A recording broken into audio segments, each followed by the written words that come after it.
noches. Estamos muy contentos y agradecidos con la vida y con el universo porque hoy nos permite estar en el espacio cultural, en el recinto, en el santuario de un artista visual que viene de la Ciudad de México, vive aquí con nosotros en nuestro estado, es Gaber Lugo. Gaber, muchas gracias por recibir al equipo de JM Arte y Cultura en tu estudio. Bienvenidos, muchas gracias por venir hasta acá, darse la vuelta.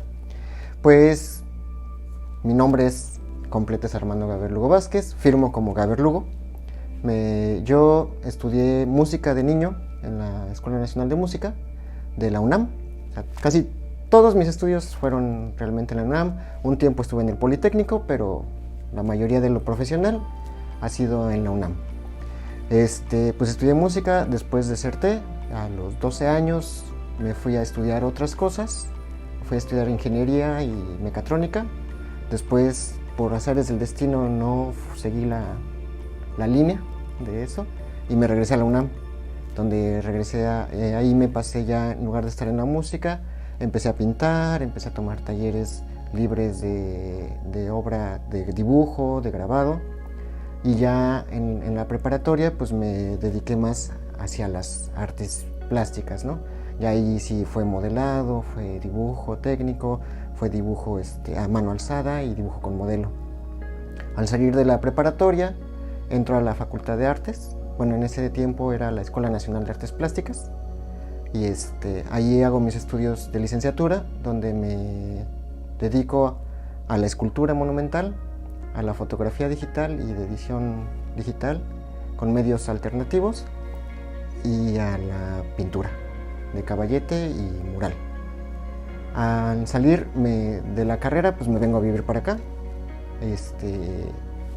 Voy haciendo proyectos durante ese tiempo, o sea, 9 años estuve haciendo instalación, obra efímera, obra en sitio, y después de un tiempo regreso a la Ciudad de México porque dejé mis papeles volando y empiezo a legalizar todo, sacar título y esas cosas, y me da la oportunidad de entrar a la maestría, donde ahí en la maestría me especializo en arte urbano o arte y entorno, que tiene que ver con todas esas manifestaciones de arte que se llevan a cabo en el espacio público, pero que afectan, y se analiza cómo es los afectos de las obras que se generan en espacio público. Pues ahorita estoy regresando. La idea era tener los 2 talleres, uno en la Ciudad de México y otro acá, pero por lo de la pandemia pues se tuvo que reducir el proyecto, y ahorita me estoy adaptando a las nuevas condiciones y a las nuevas normalidades. ¿Cómo le hace un artista como tú, con tanta información, con tantas líneas en el arte, para decidir y escoger cuál proyectar? Pues ahí depende ya de la intención de la obra, ¿no?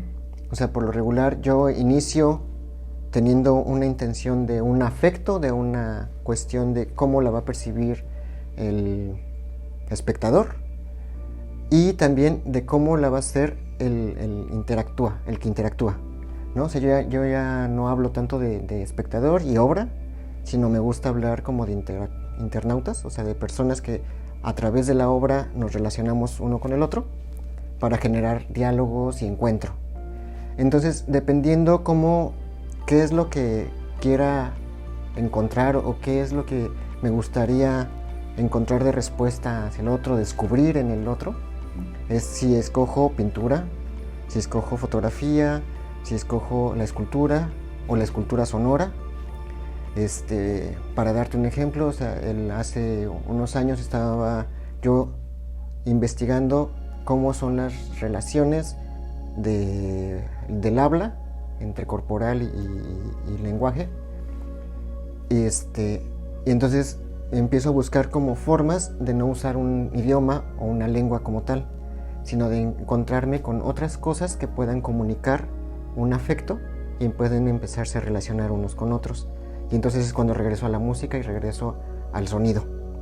Y entonces, al encontrarme con el sonido, puedo descubrir que las personas pueden relacionarse a partir de generar sonidos hasta un punto donde son empáticas. O de plano se nota una ruptura del sonido que se están generando, ¿no? Entonces esa es una de las piezas. La otra es, por decir, en la fotografía, tuve un proyecto donde fui siguiendo a unas personas durante un tiempo y fuimos viendo qué es lo que les gustaba soñar o qué es lo que querían realizar en su vida, ¿no?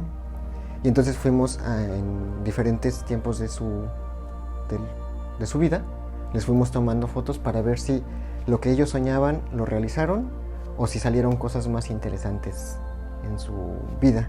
Y entonces hay todo un álbum de proceso de lo que se genera, ¿no? Claro. También estás dentro de los artistas catalogados como artistas urbanos. Cuéntanos un poquito de tu experiencia haciendo murales. Pues en ese sentido, yo inicié a pintar en las calles como grafitero, así como a lo ilegal, a la emoción de la protesta, ¿no? Entonces me inicio en lo urbano pues con un grupo de más pintores y después de un tiempo pues ya empiezan a crecer las ideas, como no solo era protestar por protestar, sino empieza a haber motivos de protesta y iniciamos unos grupos de compañeros de la prepa a pintar murales dentro de la universidad. En la prepa 5, que es donde yo estudié el bachillerato, pintamos varios murales que después desaparecieron, en el CCH Oriente, en filosofía y en contaduría y en trabajo social, que eran como los lugares. Entonces ahí yo empiezo a ver como que hay otro tipo de manifestaciones y empezamos a ya ocupar, en lugar de solo la lata o la pintura como tal, a empezar a trabajar con materiales diversos como metales, vitropiso, y empieza ya una experimentación ya no solo de la protesta como tal, de decir algo de que queremos lograr, sino también a agarrar lenguajes plásticos de la época del reciclaje de esas cuestiones. Platícanos un poco de la diferencia que tú encuentras en el sector artístico-cultural de la Ciudad de México y la Ciudad de La Paz. Es una pregunta complejamente política. O sea, sí es como... Pues en la Ciudad de México existe... Pues es un centro muy grande poblacional, ¿no? Convive con el Estado de México, que lo circunda, y es como durante muchos años todo se centralizó, ¿no? Todas las secretarías, todo el proceso era centralizado. Entonces ahí pues tienes acceso a museos, tienes acceso a galerías gigantescas, tienes acceso a galerías pequeñas que tienen presupuestos muy, muy grandes. Entonces el manejo del arte y la economía van muy pegados y es muy complejo sus cuestiones, ¿no? Porque pues hay unas ferias muy importantes de arte joven y de arte contemporáneo que sí mueven artistas que habitan la Ciudad de México, aunque sean franceses, italianos o de canadienses, ¿no? Entonces se nutre mucho de muchas cosas. Entonces las propuestas son muy variadas, ¿no? O sea, hay desde lo experimental hasta las cuestiones plásticas más finas, ¿no? Uh-huh. O sea, entonces yo creo que encontrar la diferencia acá, pues también es que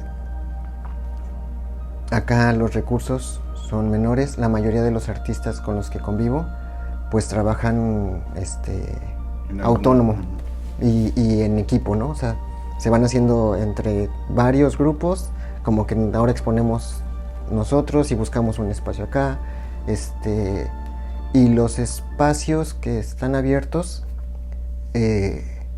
pues como son espacios que tienen que sobrevivir a comer, a pagar renta, a todo eso, por lo regular se dedican solo a las artes bidimensionales, ¿no? Y a la música. O sea, que son como que los que hay más aquí para dar apoyo. También el teatro también tiene mucha difusión aquí, ¿no? Aquí he visto muchas compañías de teatro muy interesantes, gente de teatro que es así como sorprendente todo lo que traen y lo que expresan, ¿no? Pero sí creo que, por ejemplo, para la escultura es un poco más complejo poder tener espacios que permitan que ocupes tridimensionalmente a un lugar, ¿no? Porque aquí se da mucho que los restaurantes te permiten tener esa exposición con la gente, ¿no?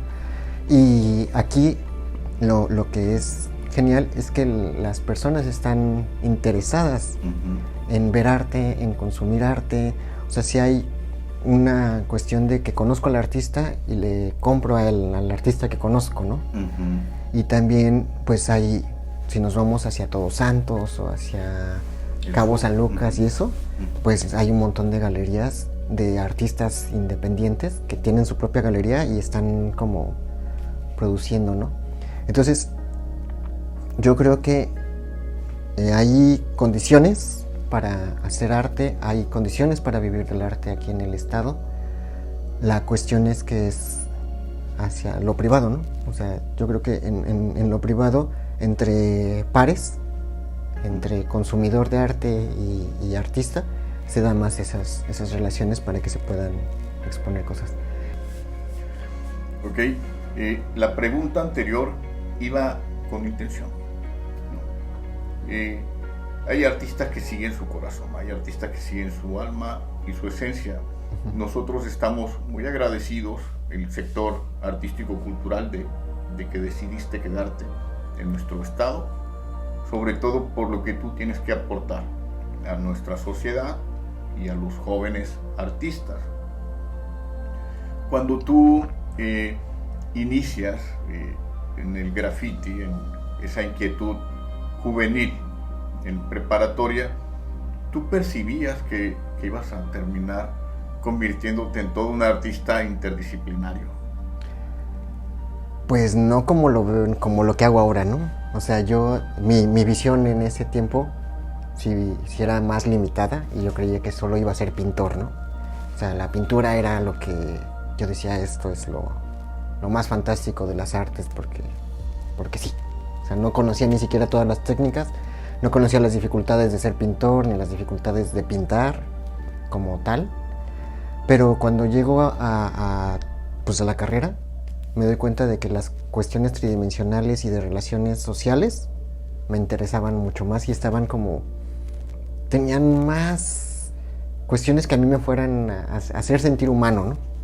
O sea, yo creo que el arte, una de las principales cosas que tiene es que te hace humano y humaniza.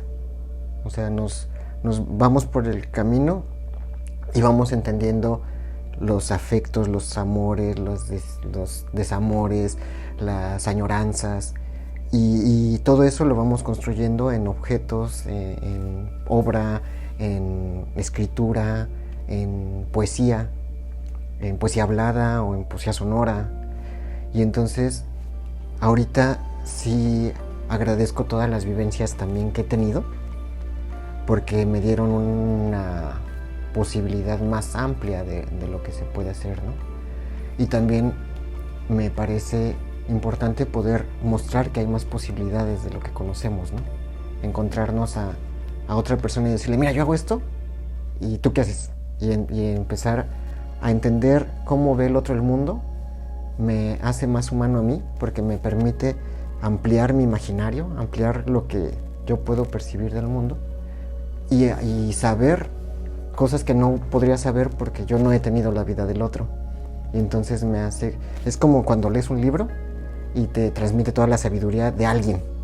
Entonces a mí me gusta esta posibilidad del arte que encontré ahora, de lo visual, porque puedo empezar a entender quizá en algún momento a otras personas, pero si no mínimo puedo conocer otras cosas, puedo ampliar lo que yo siento y cómo veo el mundo, ¿no? Entonces yo creo que en ese tiempo no me veía como ahora. Y además cuando era grafitero pues también iba más por la música, ¿no? Mi camino era en ese momento imaginado era ser organista o pianista de concierto y ya quedarme ahí como en la seriedad, en el te toco, me escuchan y ya, ¿no? Pero agradezco a la vida todo este relajo que es, que no te permite ir en línea, ¿no? O sea, no es, de repente vas como bien atrabancado a que yo quiero hacer esto y esto y esto, y la vida te dice, alto, por aquí no pasas. Claro. Y entonces esos por aquí no pasas, los agradezco tanto porque me pude ver otras cuestiones, otros espacios, conocer otras personas que si yo hubiera quedado con el imaginario que tenía de quién quería ser, no estaría ni aquí ni sería lo que soy. Claro. ¿Tú crees que hacer arte, ser artista, te pone automáticamente una responsabilidad diferente a la que tiene cualquier otro humano con otra profesión? Pues sí tiene sus peculiaridades, ¿no? O sea, no es lo mismo tener la responsabilidad de construir una casa y que perdure para que sea habitada, que construir una obra que permita que la persona se sienta contenta, se sienta triste, ¿no? Pero también dentro de las posibilidades del arte, yo creo que sí hay una responsabilidad muy fuerte en crear humanos que empaticen, que sepan entender qué siente el otro y qué estoy haciendo yo para que el otro sienta qué. Entonces yo creo que el arte sí tiene una responsabilidad gigantesca. Ya se vio los resultados del arte en guerras, los resultados del arte en manifestaciones sociales y cómo estos pueden jugar hacia abrir el pensamiento de las personas o cerrarlo, ¿no? Gaber Lugo, en tu obra, ¿qué tanto es emoción y qué tanto por ciento es técnica? Llega un momento en el que te gana la emoción en alguna obra o gana la técnica. Pregunto esto porque estoy seguro que muchos de nuestros espectadores escucharon tu presentación y piensan que es increíble, que conoces casi todas las ramas, las vertientes que te puede brindar el arte visual plástico. En tu obra, ¿qué tanto por ciento es emoción y qué tanto por ciento es técnica? Pues toda obra parte de una emoción, ahí sí. O sea, pienso a partir de lo que me afecta y cómo esos afectos se convierten en alegría, tristeza, dolor, desesperanza, frustración, encanto, amor. Entonces, el primer impulso siempre es afectivo.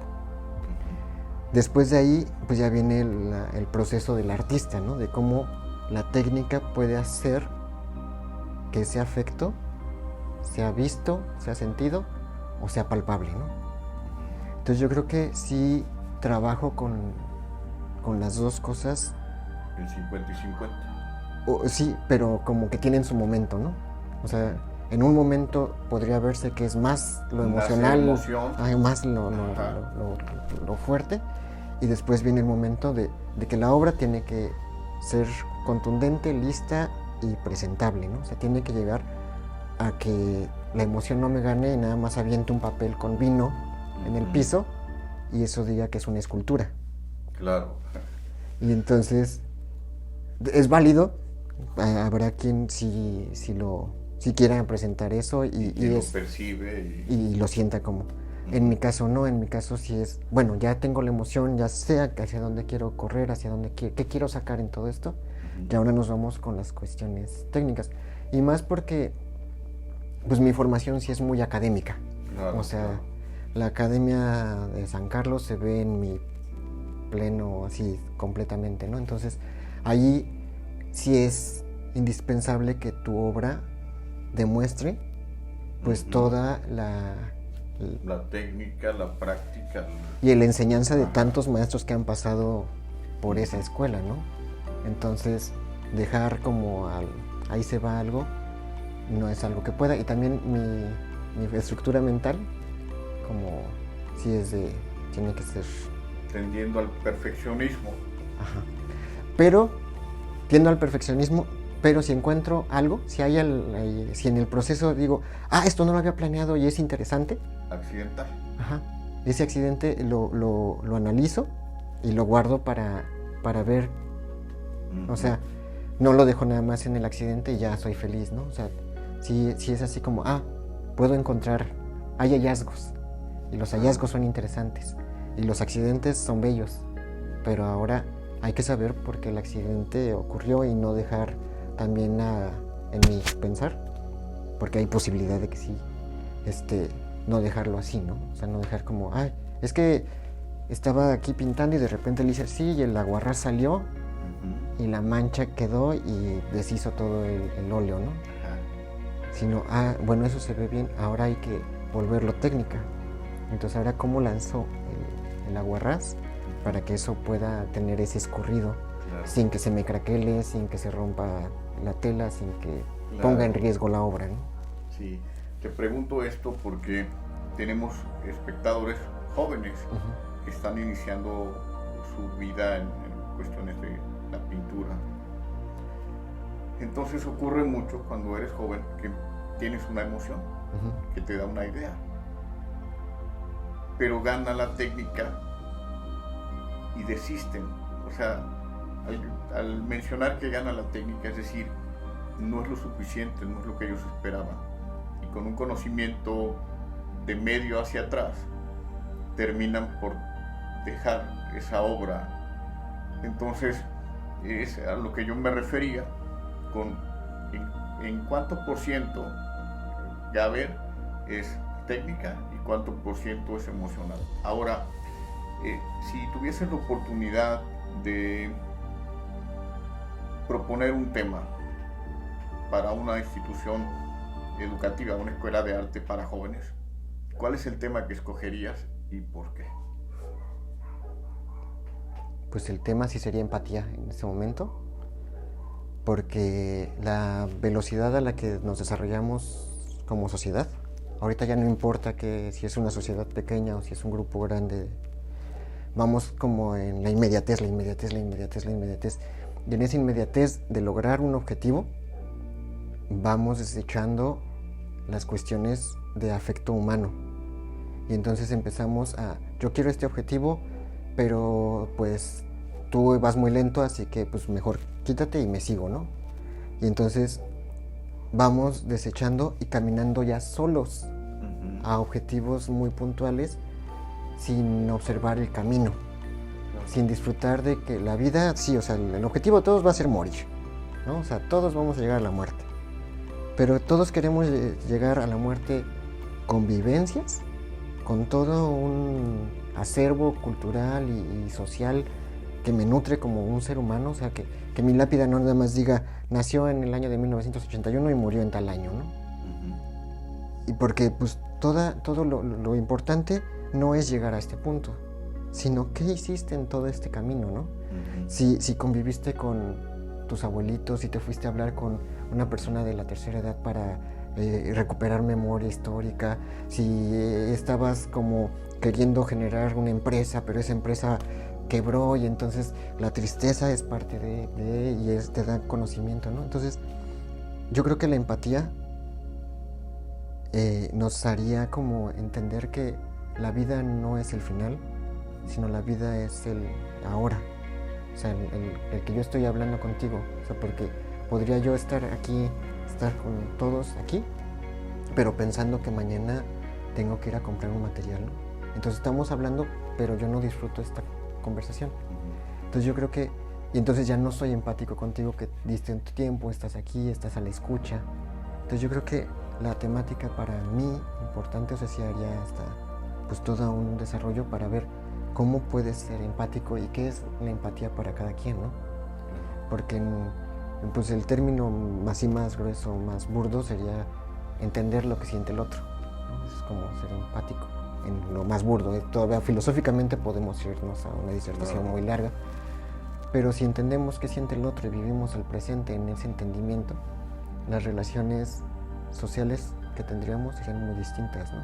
O sea, desde el permitir que el ciclista pase antes de que el coche pase, o que si hay en la tienda hay una persona de la tercera edad que se ve ya cansada, que está yendo a comprar, permitirle el paso para que pueda regresar antes, o si sabemos algo que le puede servir a alguien más, poder darle esa información al otro para que a ellos no les cueste tanto trabajo obtener la información. Yo creo que toda esa sí nos generaría una forma distinta de desarrollar una sociedad, ¿no? Claro, ¿y cómo la llevarías a la práctica? O sea, ya tenemos el tema, es empatía. ¿Cómo lo llevarías a la práctica?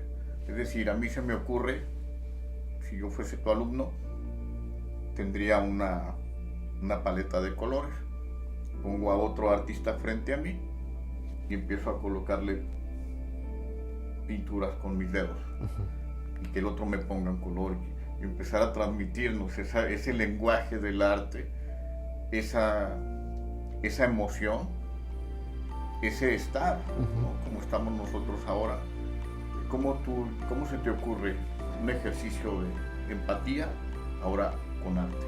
Bueno, pues ya a partir de esa primera posición que tú manifiestas, después vería quiénes se fueron más por las cuestiones de la pintura, quiénes se fueron más por las cuestiones de la música, quiénes se fueron más por las cuestiones del cuerpo, ¿no? Y entonces ahí ya se observan los grupos donde cada quien se siente cómodo, claro, donde cada quien conoce al otro. Entonces ahora pondría al que agarró la pintura con el músico, uno de los músicos con el del cuerpo, uno de los del cuerpo con el del objeto, ¿no? Podría decirse, ¿no? O sea, el que nada más adquirió una piedra y se la regaló al otro y con eso quería.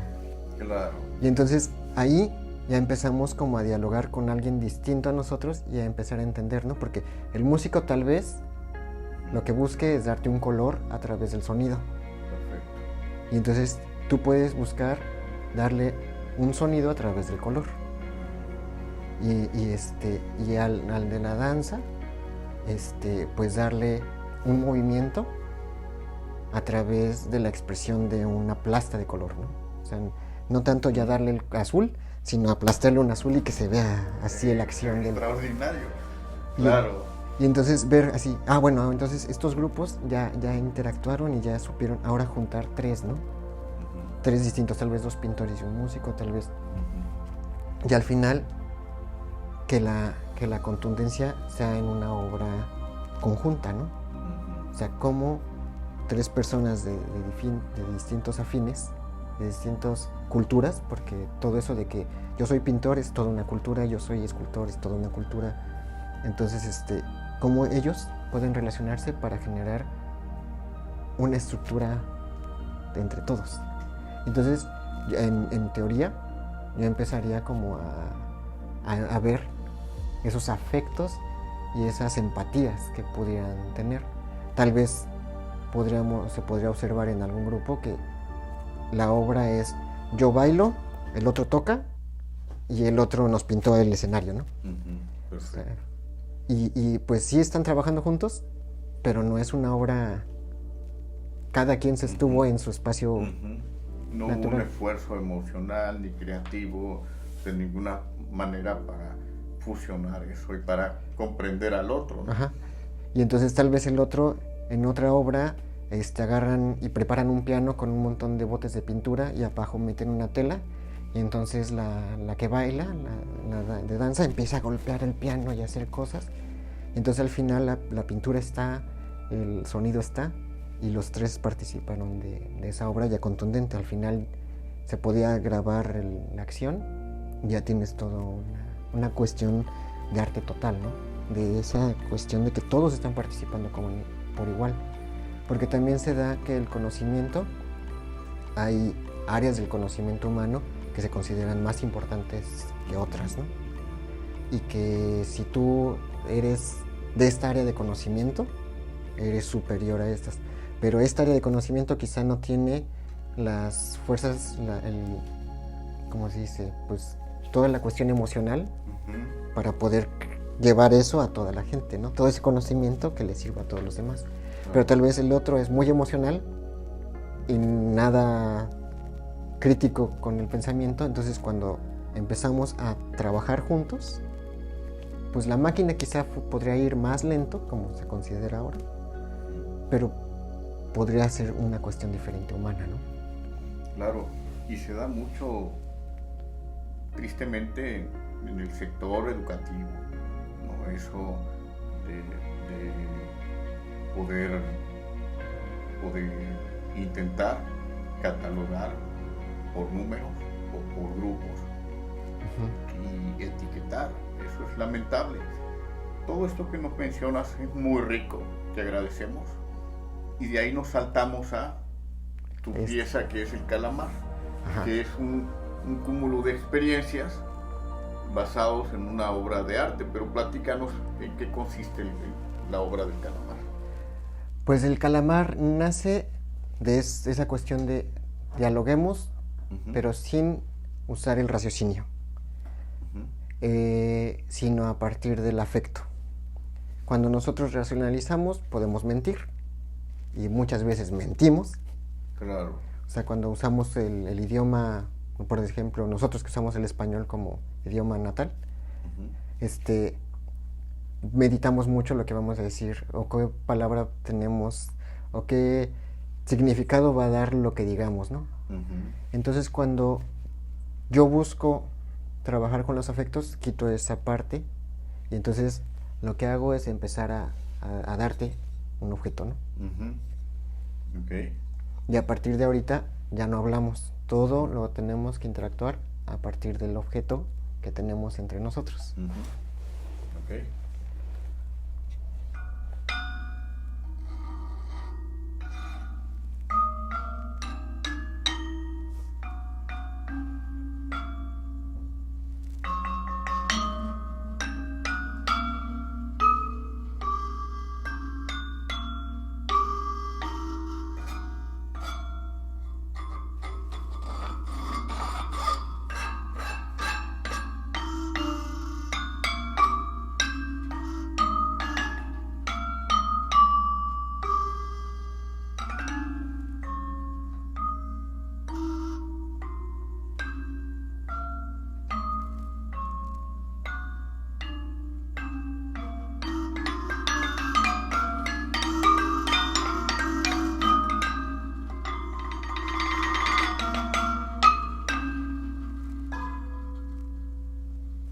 Muy bien, me parece extraordinario. ¿Y qué te puedo decir? El alma se queda llena de emoción, de suspiros, de imágenes, de ese mensaje no verbal que estoy seguro que más de uno de nuestros espectadores lograron percibir y sentir. Y aclaramos que esto no estaba planeado, que esto es natural, esto sale de la nada. Cuéntanos en qué momento de tu vida percibes ese saltar de Gaber, el artista urbano, y empiezas a sentir la necesidad de más, o sea, de adquirir más herramientas, más conocimiento. ¿Dónde empieza esa hambre en qué momento tú percibiste el... Sí, o sea, cuando empecé a convivir con más personas fuera de mi grupo social, empecé a entender que hay gente que conocía cosas que yo no conocía, que había leído cosas que yo no había leído, que había tenido experiencias que yo no había tenido. Y un punto importante durante la carrera, para eso de que te decía que de aquí no pasas, o sea, de esas cosas que la vida te dice aquí no le sigas. Yo llegué a la carrera con mucha ilusión y que ya voy a ser artista y me voy a apurar, y al final, el primer año se me acabaron los recursos para pagar la carrera. O sea, a la mitad del semestre yo ya me había dado cuenta que los pigmentos que necesitaba costaban 700 pesos, que los papeles que me pedían costaba cada pliego unos 500 pesos a 900 pesos de una materia. La siguiente materia pues me pedía otros lápices, otros cúters, otras cosas, y entonces ya, o sea, en total, más o menos en esa época, yo iba a gastar en ese semestre más de 70,000 pesos, que no los tenía, ¿no? Entonces, eso me hizo empezar a temer, o sea, sí tener miedo de cómo voy a pagar esta carrera, porque esta carrera, los maestros desde el principio te dicen, esto es caro, ustedes saben si están aquí o no. Y entonces, pues el primer semestre, pues todos empezamos a empatizar con el otro y, oye, yo no tengo para el pigmento, yo tampoco, entonces vamos a pagar el grupo de pigmentos entre todos y luego nos dividimos. Oye, a mí me sobró papel, sé de alguien que ya tiene allá unos bastidores que no va a usar porque ya se fue de la carrera y lo está dando baratos, ¿no? O mira, este cuate nos enseña a hacer bastidores, y empezamos como a tener esas relaciones de cómo resolver la cuestión, ¿no? No quedarnos con el miedo, sino cómo resolver lo que se nos enfrentaba, el conflicto que teníamos, ¿no? Terminé el primer semestre y yo ya no tenía para entrar al segundo, pero me surgió una posibilidad de trabajar en el extranjero. Me invitaron a hacer danza prehispánica a una compañía en Alemania. Entonces yo agarro y digo, pues sí, o sea, no hay para estudiar la carrera, pues vámonos, junto y regreso. Y entonces en esa experiencia de irme con personas desconocidas, o sea, las había visto 2 o 3 veces, subirme a un avión, lanzarme a un país que estaba del otro lado del mar, así. Con una historia diferente a la nuestra, costumbres, idiomas. Ajá. Y llegar a un país que no hablas el idioma. No tenía el dinero para regresarme así como, ay, sí, ya me cansé, vamos de regreso porque ya no quiero estar aquí. Entonces me hizo entender muchas cosas y ampliar, ¿no? Porque ya conocí pues personas de la tercera edad que habían estado en la Segunda Guerra Mundial y cómo tenían el pensamiento. Conocí ingenieros, conocí otros artesanos, conocí otros artistas que estaban como en otras cuestiones, ¿no? Tanto los del equipo de danza, o sea, la agrupación, que también ellos traían otras cosas, porque eran danzantes, pero también tenían profesiones de licenciatura, ¿no? O sea, una era diseñadora, otro era ingeniero, claro. Otro era sociólogo. Entonces, coincidencias ahí había por el destino, ¿no? Ajá. Entonces todo eso me fue nutriendo y empezando a ver que había más posibilidades de lo que yo podía haber tenido con lo que había vivido. Y de ahí cuando regreso me empiezo a juntar más con los de ingeniería acá en la universidad, o iba con los de trabajo social un rato, me iba a platicar con los de filos, de repente regresaba y me iba con las de contaduría, ¿no? O sea, cuestiones así más rectas, más de... Entonces eso amplió mi imaginario a que el arte no solo son los artistas, también son los no artistas, ¿no? Claro. Los no pintores, los no músicos, los no danzantes, los no teatreros, ¿no? Y que también hay personas en el arte que no lo hacen, o sea, que ellos no generan una obra de arte, pero sí van a las exposiciones, sí compran obra, sí financian los proyectos. O sea, es una cuestión muy complicada, muy compleja el arte, ¿no? Porque no solo es yo pinto y expongo. Claro. Porque, o yo pinto y ya, porque para exponer necesitas un espacio. El espacio puede ser el patio de tu casa, no hay problema. Pero si ya quieres llegar a más personas, pues es que alguien tiene que tener una pared disponible o un patio disponible para que tu obra esté ahí, para que más gente la vea. Entonces empecé a entender esas relaciones tan amplias, tan bellas, que están alrededor de todo este mundo. Y eso me llevó a saltar a, bueno, ahorita no me sirve pintar. O sea, no me sirve porque lo que quiero expresar, no, la pintura está limitada a ese formato, a que solo se vea en la pared, a que solo sea para una persona. Entonces vamos a hacer una obra en internet, que se desarrolle en una red social. Y entonces, pero pues como las redes sociales son limitadas, pues ahora vamos a hacer una página. Y para hacer una página pues hay que aprender programación. Entonces, y es ir con un programador, empezar a ver cómo se hace, empezar a ahí leer libros para poder hacer piezas donde tú en Chicago puedas estar interactuando en un mural que se está construyendo con una impresora para pared, ¿no? Y entonces tú mandas en Chicago tu imagen, mientras alguien manda en Lituania otra cosa, pero para hacer esas cosas se necesita soltar el miedo a lo conocido. Claro. Y eso también de lo que hablabas hace rato de la pregunta, yo creo que de los sentimientos el que debemos de lograr soltar lo más rápido posible es el miedo a echar a perder la obra. Claro. Porque muchas veces no hacemos algo porque no sabemos, según nosotros, o no tenemos todo el conocimiento perfeccionista, o hay alguien que sabe más que nosotros o que es mejor que nosotros. Y entonces en esa idea pues perdí los miedos a poder enfrentar otras cosas. Y también otra cosa detonante para llegar a estas interacciones de la comunicación es que a mí en particular me cuesta mucho trabajo hablar con personas desconocidas. O sea, iniciar el diálogo de hola, ¿cómo estás? Con alguien que no conozco me causa una ansiedad y un temor gigantesco. Entonces empecé a ver que yo no soy el único que le pasa eso. Como hace muchos años publiqué en las redes, ¿no? Que a mí me daba miedo contestar el teléfono, que yo por teléfono no hacía nada, ¿no? Y resultó que varias de las personas con las que convivía tenían ese mismo miedo. Claro. Y de ahí surge esa inquietud de empezar a hablar con la gente, pero no solo verbal, sino a partir de algo que yo ya conocía y me sentía cómodo. Entonces a partir del arte yo empiezo a dialogar con eso.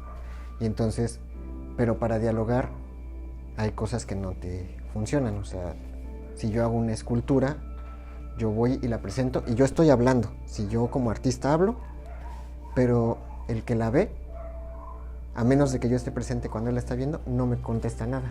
Claro. Entonces yo le digo lo que pienso, pero nunca recibía respuesta de qué es lo que piensan ellos. Entonces empiezo a buscar otras formas. Lo primero que hice fue el performance, ¿no? Empezar a usar el cuerpo para acercarme a la gente y hubo cierta empatía y hubo cierto conocimiento que me amplió. Y después ya cuando empecé a entender el performance, pues podía ya tener la posibilidad de generar un objeto que pudiera generar esa interacción y que sí me lo regresara, ¿no? Entonces ahorita las piezas últimas de comunicación pues sí son estas. Las anteriores pues fueron, yo voy, te hago una entrevista, veo qué dices y a partir de ahí hago una pintura. Claro, claro. La otra era, vamos en la tarde, vamos a mi estudio y los dos pintamos un cuadro mientras hablamos de un tema y entonces vamos generando el cuadro, ¿no? Para ver esas posibilidades de la creación a dúo, de la creación aquí. Y entonces después, cuando no hubo los recursos para hacer obra física que se pudiera mantener, que se preservara, pues empecé a indagar en la obra efímera, de hacer cosas con piedras, de hacer cosas con árboles caídos, de hacer cosas con... Y entonces todo eso se conjunta en esto, ¿no? Claro. Y al final que es una... O sea, lo que escuchamos es una composición sonora que solo nosotros podíamos dar en ese instante. Claro, claro. Nosotros la escuchamos, los del equipo también la escucharon y vivieron el fenómeno y ya. Cuando interactúe con otra persona, ese diálogo sonoro va a ser otra cosa. Exacto, claro. Hemos visto que gran parte de tu acervo tiene que ver con el erotismo. Ajá. ¿Crees que la sociedad digiere el erotismo encausado por el arte? ¿O crees que todavía existe ese tabú y esa comparación con la pornografía y un desnudo artístico? Pues todavía sigue existiendo el tabú. Y más que los dispositivos de enseñanza sexual en México aún están muy velados por los pensamientos religiosos, ¿no? Así se podría decir. Entonces, la educación que tenemos de la sexualidad llega o por la pornografía o llega muy tardíamente cuando ya estás con tu pareja. Entonces sí hay un velo hacia la cuestión del erotismo, hacia la cuestión de las formas. También, pues, el erotismo artístico estuvo muy plagado del machismo con el que nos construimos todos los hombres, ¿no? Entonces, yo creo que las formas de erotismo que se requieren en esta época sí tienen que haber más con un erotismo del cuerpo no cosificado, ¿no? O sea, de ver el cuerpo como un sujeto y no como un objeto. Que eso es una complicación muy fuerte, porque si nuestra educación de la población, de la mayoría de la población masculina, se educa con videos pornográficos donde la violencia es el primer golpe hacia la sexualidad, pues el erotismo que también hace el arte también puede caer en esas cuestiones de la violencia objetual del cuerpo femenino, ¿no? Que es mucha la crítica que se hace, ¿no? O sea, porque también hay erotismo que viene desde el feminismo, que tiene otras connotaciones, que tiene otras búsquedas, que tiene una fuerza muy fuerte de su cuerpo, como lo nombran, para empoderarse ellas y para cambiar el lenguaje, ¿no? Entonces yo creo que el erotismo ahorita está en una fase de cambios desde adentro de los que producimos erotismo como seres humanos, y desde cómo los artistas que estamos en esa cuestión de trabajar con las cuestiones afectivas personales de los cuerpos y de su relación de los cuerpos dentro de la sexualidad velada y del juego y de esa. Creo que sí tenemos que repensar muchas cosas de cómo creamos erotismo, ¿no?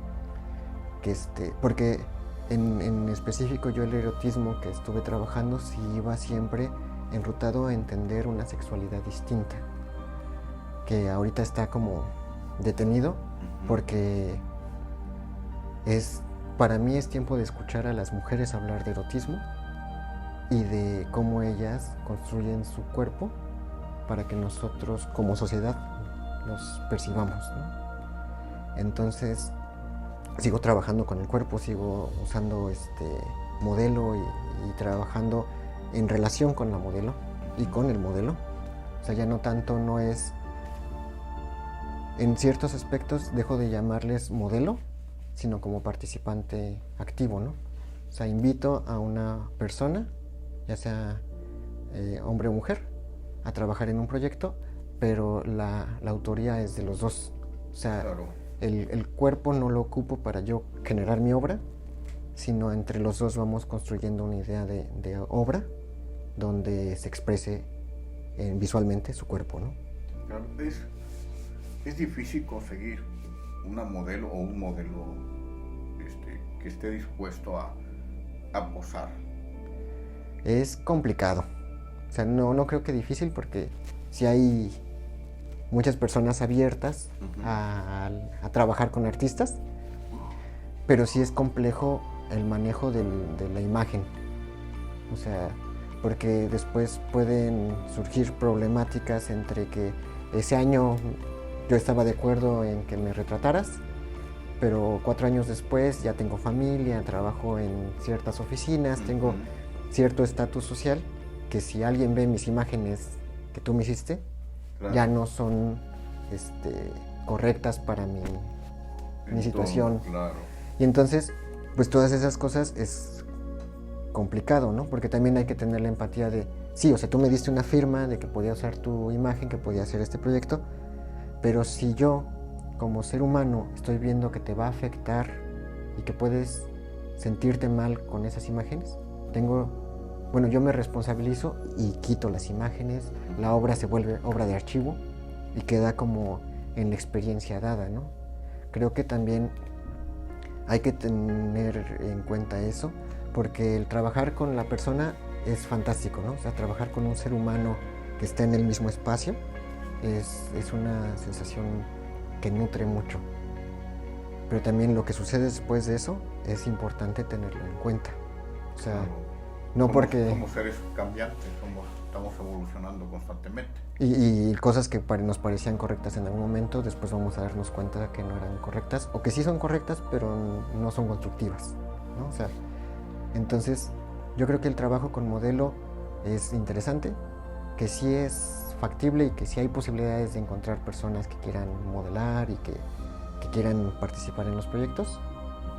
Sí, no es que tú vayas tocando la casa y todos quieran participar, ¿no? No es que quieres una modelo de tal etnia, con tal forma, tal pensamiento, vayas a la casa de esa persona y te diga, sí, puedes pasar, ¿no? Claro, sí, píntame. Claro. Sino sí son como personas con ciertos caracteres que están abiertos a esas cosas. O sea, tanto que yo en un tiempo de la carrera modelé. O sea, yo fui modelo de desnudo por lo mismo de entender qué es estar del otro lado de la cámara, de parado en la tarima horas, contorsionado así como... Porque sí necesitaba esa empatía de, bueno, si yo le voy a pedir que se cuelgue de aquí, de este tubo, durante 15 minutos para que yo pueda hacer un dibujo o un esbozo rápido y tomar una foto, pues sentir que se siente subirse ahí, claro, colgarse y tener eso, y aparte después ver qué es lo que sucede con tu imagen, ¿no? Porque a mí sí me sucedió que unas compañeras de la carrera me tomaron imágenes y eran hermanas. Y después fui a su casa y su papá sí me dijo, no te vas a desnudar aquí, ¿no? O sea, queda como anécdota chistosa, pero es así como, o sea, sí es importante. Claro, es una responsabilidad y hay que tomarse con la seriedad debida, ¿no? Y adecuada, y ver la posibilidad de trascender en una obra. Y bueno, la pregunta que se vuelve constante en nuestro programa, ¿cómo quiere Gaber, o cómo le gustaría a Gaber ser recordado en nuestra sociedad? Como ser humano, como una persona, o sea, no como, ¿cómo se dirá? Sino no por los logros que tuve económicos o artísticos, sino por ser una persona. O sea, por lo regular, cuando tú ves los obituarios, te dicen, fue un gran padre, fue un gran empresario. O sea, si tú recuerdas a grandes personajes, los recuerdas por lo que hicieron y no por lo que fueron, ¿no? O sea, no se nombran todas tus acciones, te las nombran al final y te queda como escrito ya para ahí, así de... Entonces, yo creo que lograr ser seres humanos en esta época es como lo máximo que yo podría aspirar, ¿no? Claro, y nos queda mucho tiempo, mucho pendiente por conversar, pero esto viene para después. Un mensaje que tú quieras compartir con la sociedad, sobre todo con los jóvenes que están iniciando en el arte.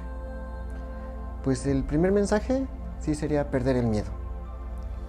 Pero perder el miedo no es no sentir miedo. Eso es distinto, ¿no?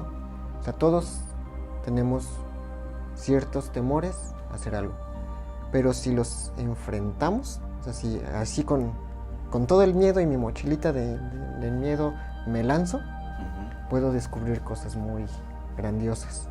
Entonces, no detenerse ante la idea de que no soy bueno, no lo sé hacer, claro, no tengo los recursos, no tengo todo el material, ¿no? O sea, aventarse a lograr el sueño que tienen en ese momento.